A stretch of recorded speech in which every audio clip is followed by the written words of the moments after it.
Additional function, system செட்டிங்கில் போனோடனே password வந்து இது ஐடி வந்து 17653421. பாஸ்வேர்டு 77654321. ஐடி கொடுத்தனா இதில் போய்டும்.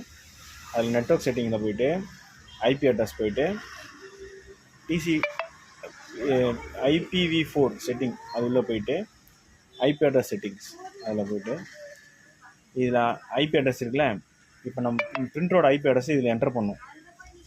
இங்கே வந்து டிஹெச்சிபி இது வந்து ஹைலைட் ஆகிருந்தால் ஆட்டோமேட்டிக் ஐபி, இதுதான் ஆட்டோமேட்டிக் ஐபி இருந்தால் எடுத்து விட்றணும்.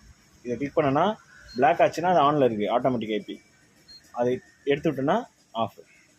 அதே மாதிரி சப்நெட் மாஸ்க் போட்டோன்னா கேட்வே போட்டு ஓகே கொடுத்தா முடிஞ்சு போச்சு. Done done done done done முடிஞ்சிச்சு. மிஷினை ஒரு வாட்டி ஆஃப் பண்ணிட்டு ஆன் பண்ணேன். ரெடி.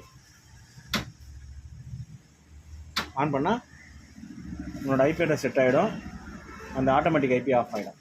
அவ்வளோதான், முடிஞ்சுது.